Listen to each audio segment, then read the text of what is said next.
എൻ്റെ പേര് ബിൻസി യോഹന്നാൻ. ഞാൻ കൊല്ലം ജില്ലയിൽ ആലിങ്കാവ് എന്ന സ്ഥലത്തുനിന്ന് വരുന്നു.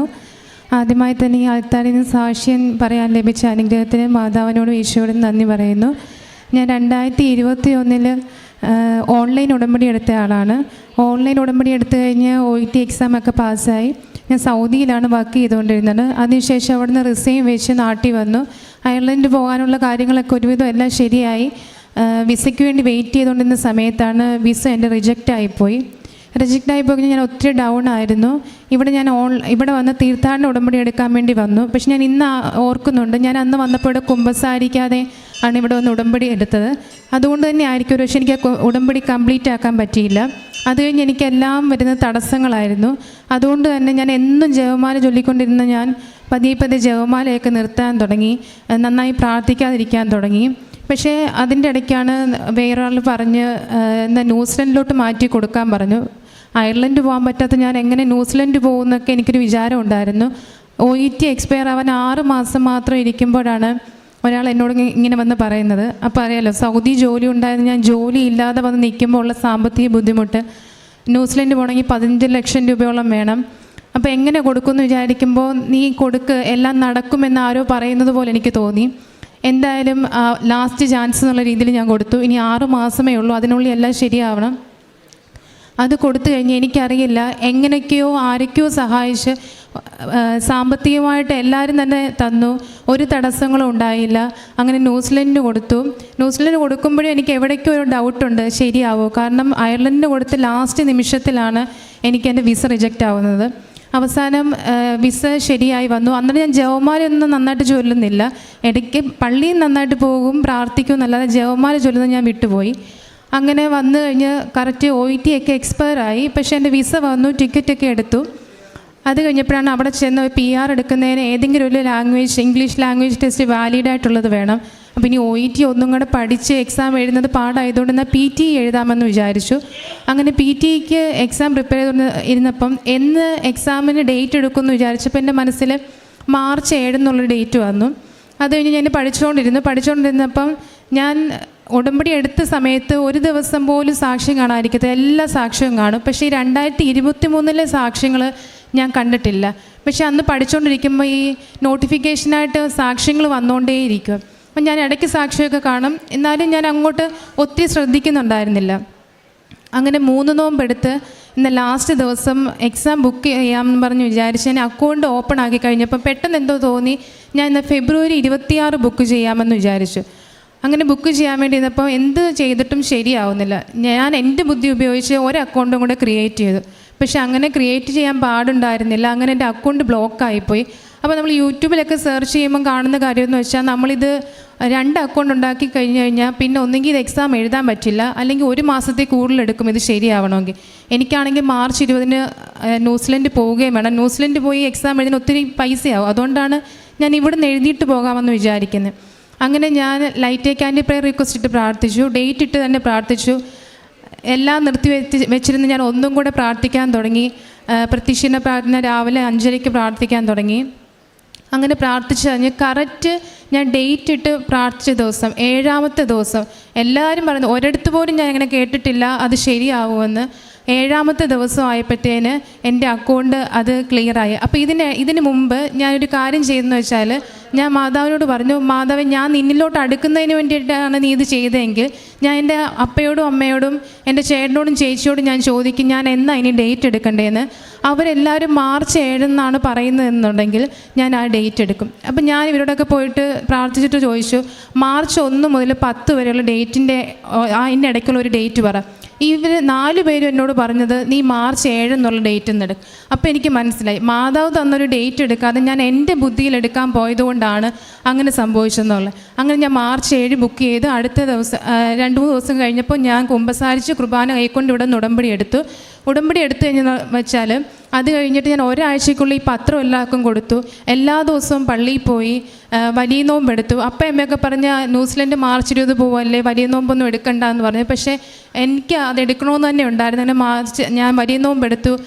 എല്ലാ ശനിയാഴ്ച ഉപവസിച്ചു, പ്രേക്ഷിത പ്രവർത്തനം നടത്തി. ഞങ്ങൾ അടുത്തുള്ള മെൻ്റൽ ഡിസോർഡറിൽ ഉള്ള ആൾക്കാർ താമസിക്കുന്ന സ്ഥലമുണ്ട്, അവിടെ പോയി. ഗവൺമെൻറ് ആശുപത്രിയിൽ പോയി. മറ്റുള്ളവർ മാതാവിനെ പറ്റി പറഞ്ഞു കൊടുത്തു. എല്ലാം ചെയ്തു കഴിഞ്ഞ് നമ്മൾ ഇവിടെ വന്ന് അച്ഛൻ്റെ കയ്യൊപ്പ് ശുശ്രൂഷ ലഭിച്ചാൽ നന്നായി പഠിക്കാം, എക്സാം നന്നായിട്ട് എഴുതാമെന്നൊക്കെ എല്ലാവരും പറഞ്ഞു കേട്ടതുകൊണ്ട് ഞാനിവിടെ നിന്ന് അച്ഛൻ്റെ കയ്യൊപ്പ് ശുശ്രൂഷ ലഭിച്ചതിന് ശേഷമാണ് പോയത്. പക്ഷേ വീട്ടിൽ ചെന്ന് കഴിഞ്ഞിട്ട് എനിക്കൊന്നും പഠിക്കാൻ പറ്റുന്നില്ല. ഒന്നും പഠിക്കാൻ പറ്റുന്ന എനിക്ക് പുസ്തകം തുറക്കാനേ പറ്റുന്നില്ല. പക്ഷേ എനിക്ക് കിട്ടിയൊരു കൃപയെന്ന് വെച്ചാൽ എനിക്ക് പ്രാർത്ഥിക്കണം, എപ്പോഴും പ്രാർത്ഥിക്കണം, ജപമാല ചൊല്ലണം, സാക്ഷ്യം കേൾക്കണം. ഇത് മാത്രമേ എൻ്റെ മനസ്സിലുള്ളൂ. ഞാൻ പഠിച്ചിട്ടേ ഇല്ല. എന്നിട്ട് ഞാൻ മാർച്ച് 5-ാം തീയതി എന്നിട്ടൊരു ട്രയൽ എക്സാം നടത്തിയപ്പോൾ എനിക്ക് കിട്ടുന്ന മാർക്കെന്ന് വെച്ചാൽ 31. എനിക്ക് വേണ്ടത് 50 മാർക്കാണ്.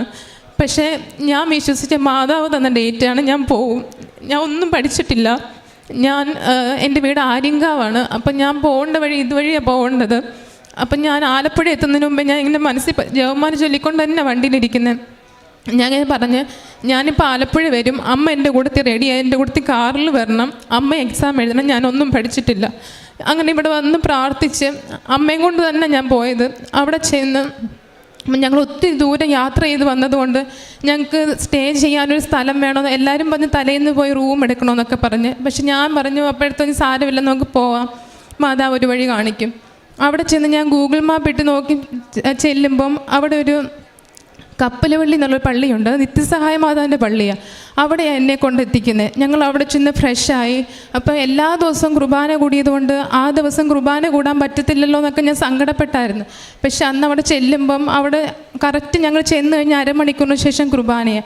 അങ്ങനെ കുർബാനയെ സ്വീകരിച്ചിട്ടാണ് ഞാൻ പരീക്ഷ എഴുതാൻ പോകുന്നത്. പരീക്ഷ എഴുതാൻ പോയപ്പോൾ ഞാൻ തൈലം പുരട്ടിയിട്ട് പോയി, കാശുരൂപം കൊണ്ടുപോയി, ഉപ്പ് അവിടെ വെതറിയിട്ട് ഞാൻ അവിടെ മുട്ടുകുത്തി പ്രാർത്ഥിച്ച് പരീക്ഷാ ഹോളിൻ്റെ ഫ്രണ്ടിൽ വെച്ച്. ഞാൻ ഒന്നും പഠിച്ചിട്ടില്ല, അമ്മ എൻ്റെ കൂടത്തിൽ വരണം.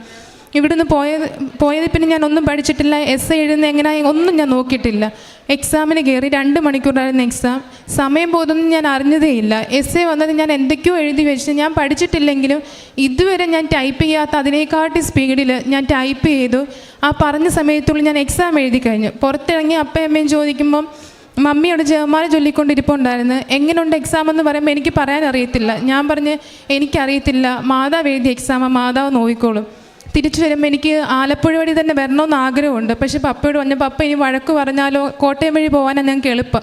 അങ്ങനെ ഞാൻ തന്നെ ഗൂഗിൾ മാപ്പ് ഇട്ടു. ഞാൻ ഇപ്പോഴും ഓർക്കുന്നു, കോട്ടയം വഴിയാണ് ഞാൻ ഗൂഗിൾ മാപ്പ് ഇട്ടത്.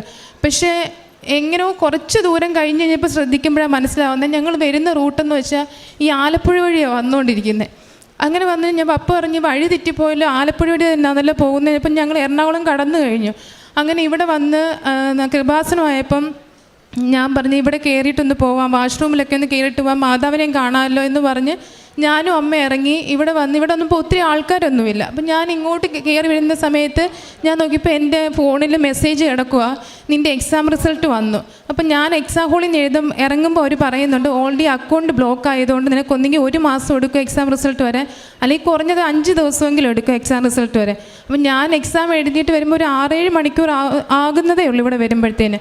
അപ്പോൾ ഇവിടെ വന്നപ്പോൾ എൻ്റെ ഫോണിൽ മെസ്സേജ് വരുവാണ് നിൻ്റെ എക്സാം റിസൾട്ട് വന്നു. അപ്പോൾ ഞാനിവിടെ മുട്ടുകുത്തി എന്നിട്ട് ഞാൻ ഇവിടെയാണ് മുട്ടുകുത്തി ചെയ്യുന്നത്.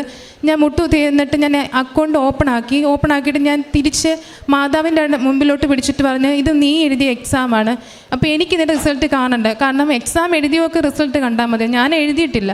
അപ്പം മാതാവിനോട് പറഞ്ഞ് മാതാവ് നീ എഴുതിയ എക്സാമാണ്, അപ്പോൾ നീ ഈ റിസൾട്ട് കണ്ടോ എന്ന് പറഞ്ഞു. അങ്ങനെ ഞാൻ തിരിച്ച് പിടിച്ച് കുറച്ച് നേരം കഴിഞ്ഞിട്ട് ഒരു 2 സെക്കൻഡ് ഞാൻ തിരിച്ച് നോക്കിയപ്പോഴത്തേന് എനിക്ക് കിട്ടിയ മാർക്കെന്ന് വെച്ചാൽ 61 മാർക്കാണ്.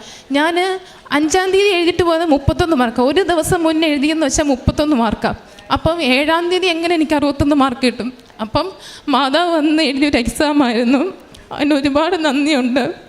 ഞാൻ ഈ മാർച്ച് 20-ാം തീയതി ന്യൂസിലൻഡ് പോവുകയാണ്. അപ്പം മാതാവ് തന്ന എല്ലാ അനുഗ്രഹങ്ങൾക്കും ഞാൻ നന്ദി പറയാണ്. കാരണം നമ്മൾ മാതാവിനോട് അടുത്ത് നിന്ന ഒരു നിമിഷത്തിൽ നമ്മൾ മാറിപ്പോയാലും മാതാവ് നമ്മളെ വിടത്തില്ല. മാതാവ് നമ്മുടെ കൂടത്തിൽ വരും, നമ്മുടെ കൂടത്തിൽ എപ്പോഴും ഉണ്ടാവും. കഷ്ടത ഉണ്ടാവുമ്പോൾ മാതാവിനെ വിട്ടിട്ട് ആരും പോകരുത്, മാതാവിൻ്റെ കൂടത്തിൽ നിൽക്കണം. മാതാവ് ചെയ്ത എല്ലാ അനുഗ്രഹങ്ങൾക്കും ഞാൻ നന്ദി പറയുന്നു.